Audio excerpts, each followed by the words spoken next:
Staying with us on Daybreak. Now, Nigeria is facing a growing crisis of insecurity, with the northern region bearing the brunt of this violence, from banditry to kidnapping, terrorism, in clashes or two communal community clashes.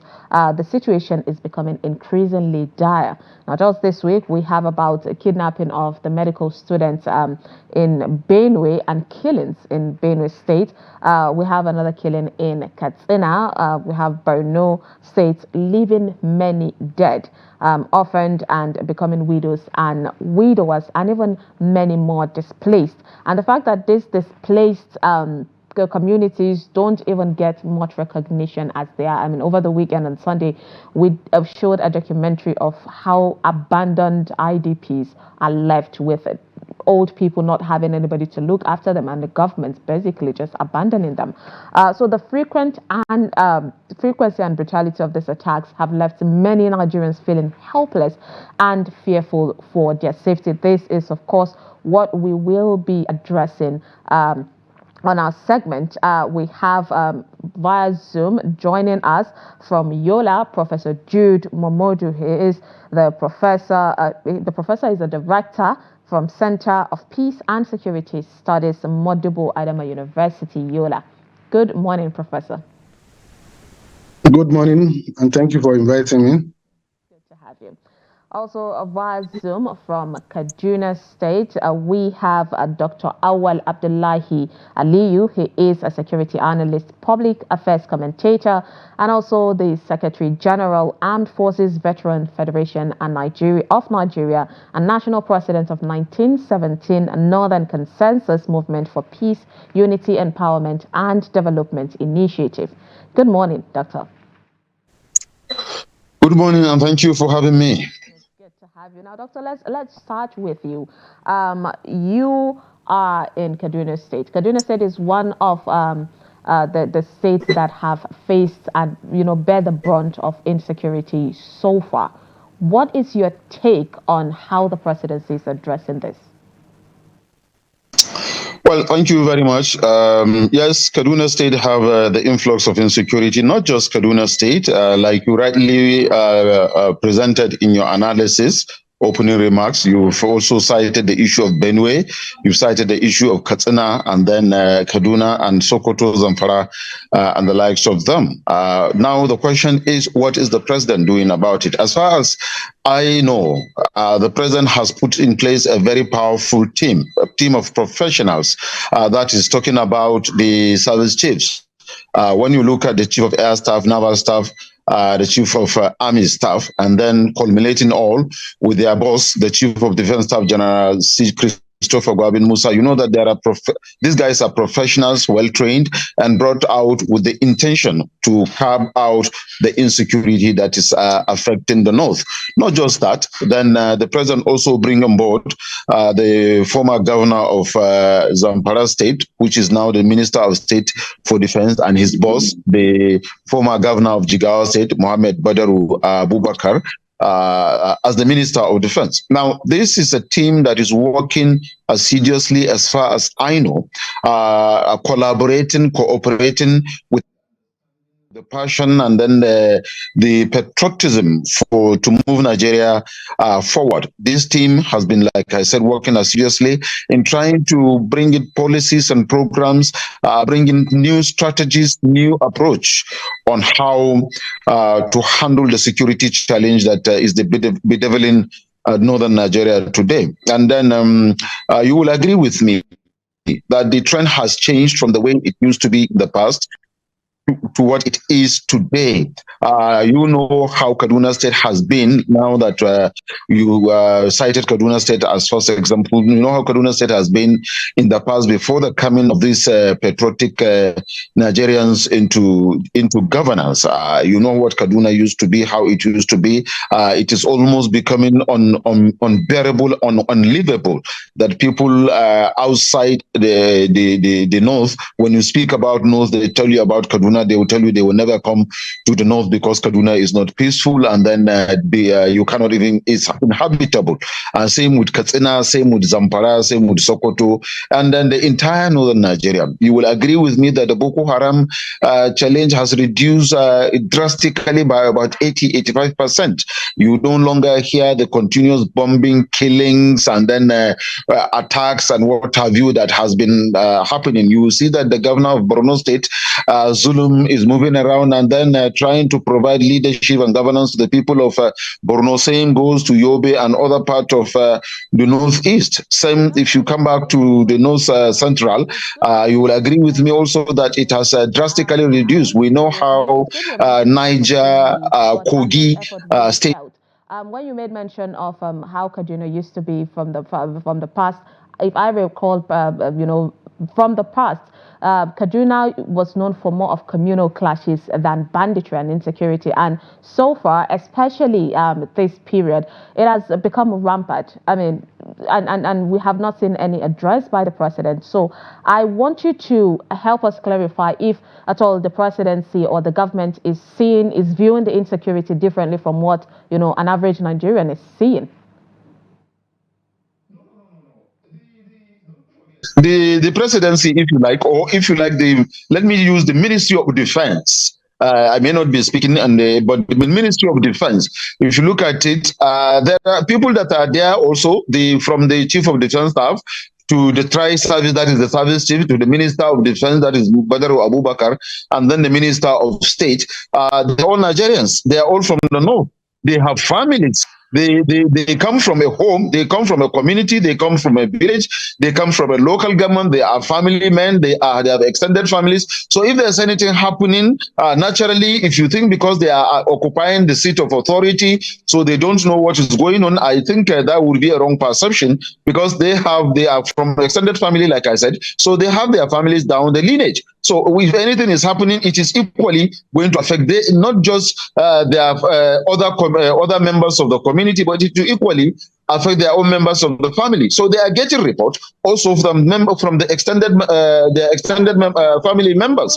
So nobody view security different from what on the administration. Let's move to Yola. Professor Momodu, you have been with us so far on the conversation. We saw how, the protests, the concerns of Nigerians, which turned violent, unfortunately, came with insecurity as one of the major concerns they wanted the president and the federal government to resolve. So what do you think is the role of governance and leadership when it comes to addressing insecurity in Nigeria?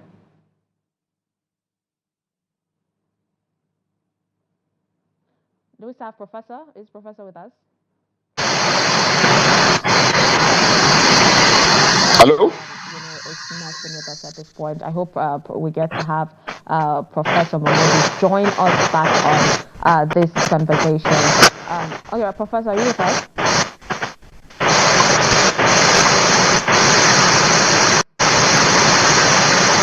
I think the network is truly bad.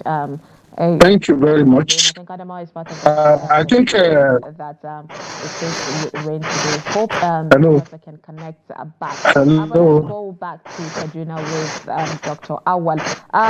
Currently, Doctor, you have painted a great picture and effort from the government. So what do you think has been truly effective in this strategy and operations?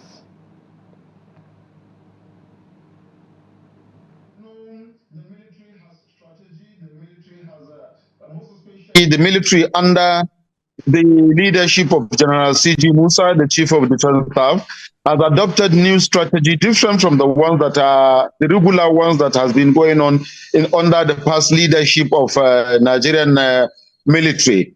This time around, like I said earlier, the president assembled professionals and patriotic Nigerians to handle the security challenges of this country under the leadership of General Christopher Gwabin Musa as the Chief of Defense Staff. And this man has been up and doing, has been working round the clock, and you see how he has been engaging not just the military themselves, but civilian, other sectors of the Nigerian governance and civilians, trying to discuss and bring out challenges. This is a man that has accepted, yes, that there's a security challenge and that he is willing to collaborate and cooperate with other Nigerians to find solution. And that was where it comes handy on the appointment of the likes of Badaru Abubakar as the Minister of Defense, and then on the Minister of State for Defense, discussing solutions. So yes, there's security challenge. No progress so far. If you would agree with me, Doctor, on that one. The names of the people does not really matter so far. We have seen Niger State. Niger State has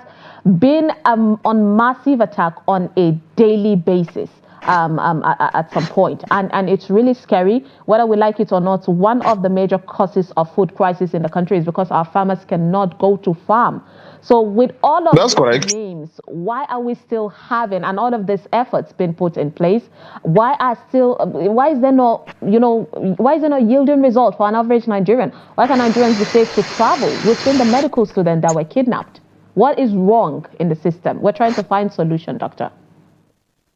Well, you see, the point is security is a responsibility of everybody. Security is not a responsibility of the armed forces or security agents alone. Or you take it to the Ministry of Defense or the Minister of Defense or the Chief of Defense Staff or the service chiefs or other aspect of the security apparatus of Nigeria. Security is everybody's business. We are supposed to, all hands are supposed to be on deck to work together as team, as partners in Nigeria, as partners in progress, that we are supposed to secure ourselves first and then secure the family, secure the community, secure the local government, the state, and by extension, the nation.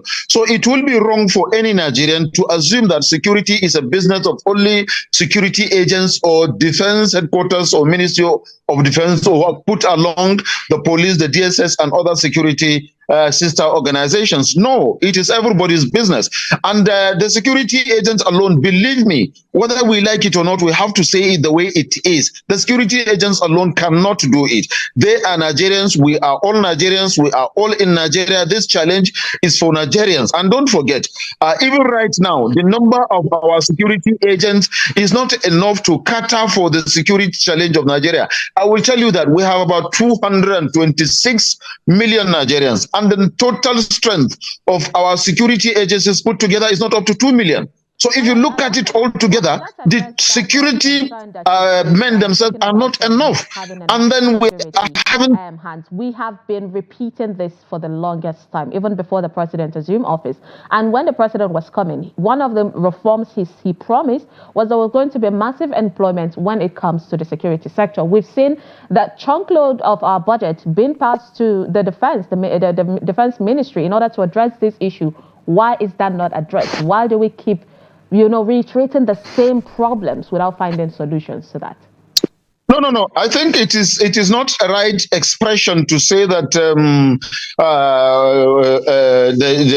there's no recruitment. I am telling you that every 6 months, the number of security agencies, most especially in the Ministry of Defense and Defense Headquarters, recruitment is ongoing every six months, and then there's an increase in the number of those that are being recruited into the armed forces than they were before.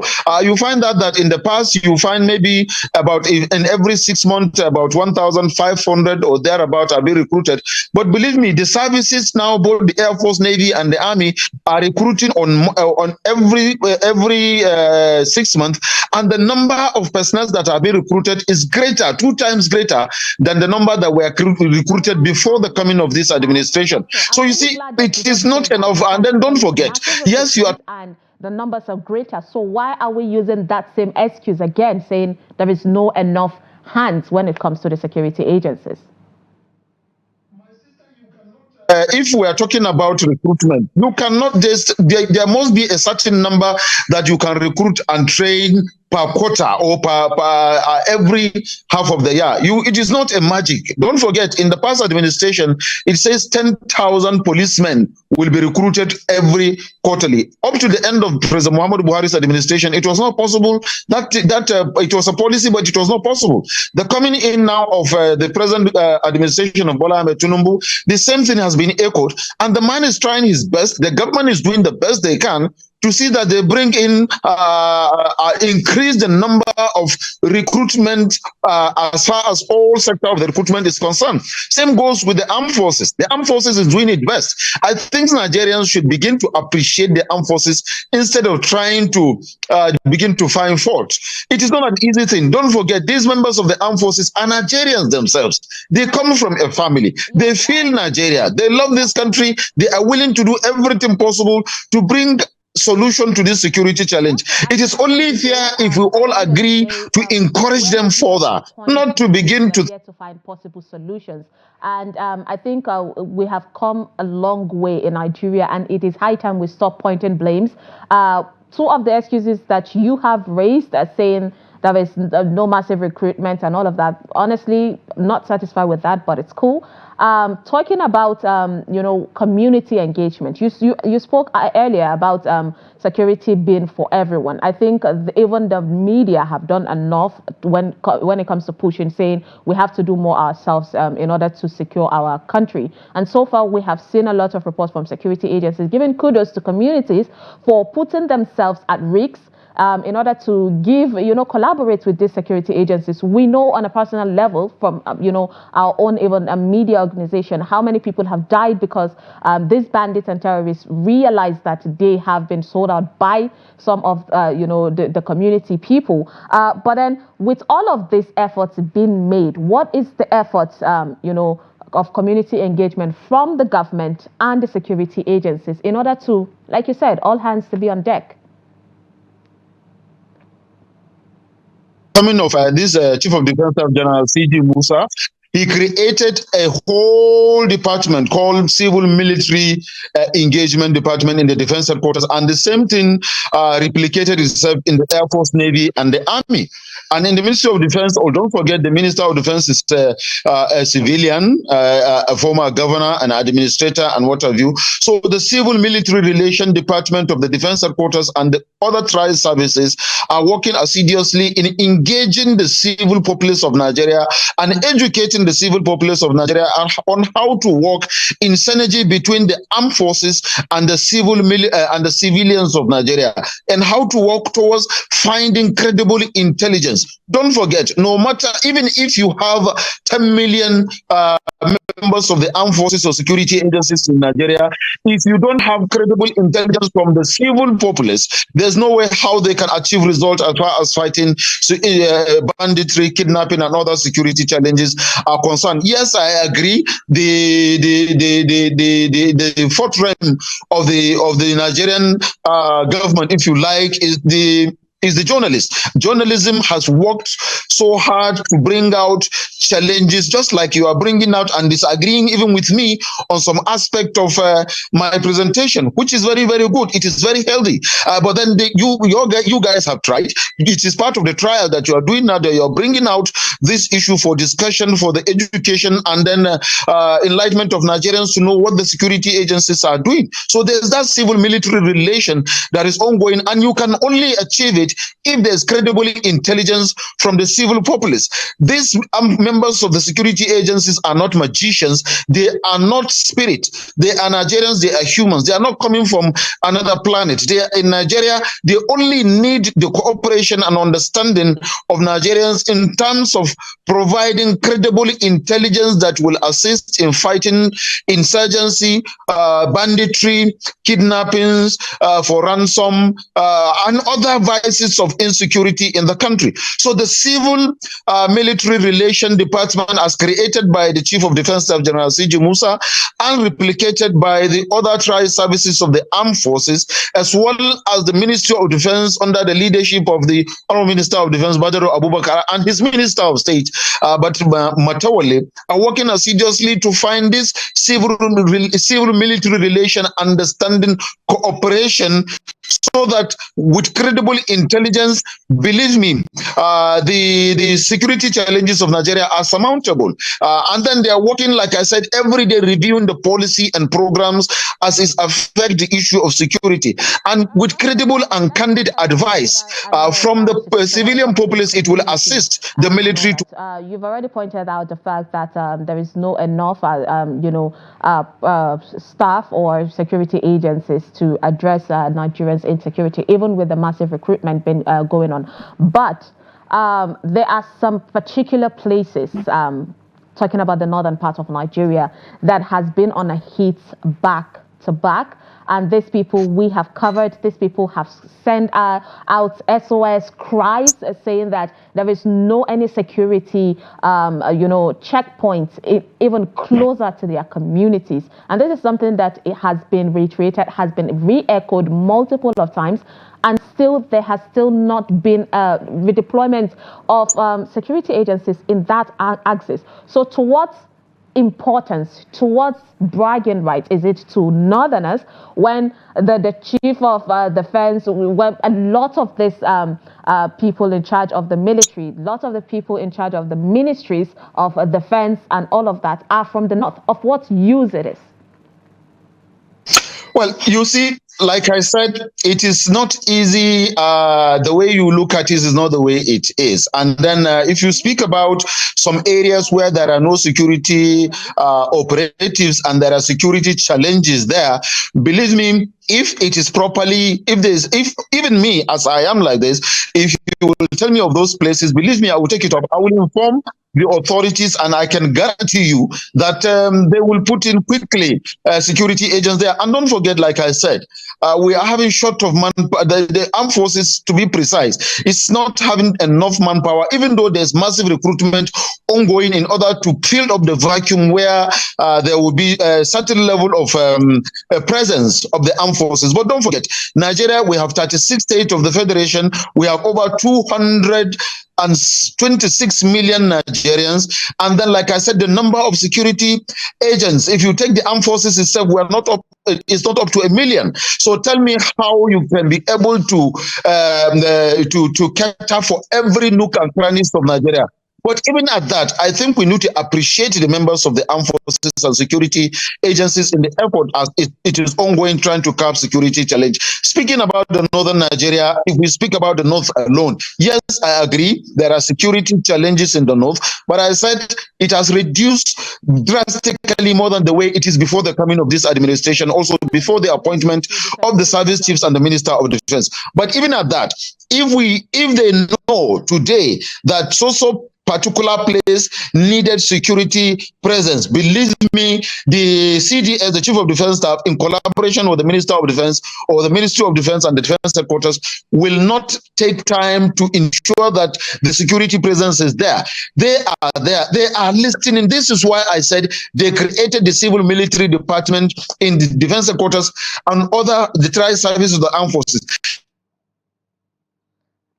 It's just to listen to the hues and cries of Nigerians in terms of security, for synergy, for cooperation, for working relationship. Once it has been established that a particular place needed security presence, believe me, the Chief of Defense Staff, General C.G. Musa, and the Minister of Defense, Badru Abubakar, in collaboration with Minister of State and other services, will quickly and hastily and swiftly send in. No need to even praise them. But then one thing that we have been giving kudos to security agencies for, we've seen their efforts, but just because we see someone doing something and say, oh, you're doing good, doesn't mean we're not going to push you to say you need to do better, especially when it comes to saving lives.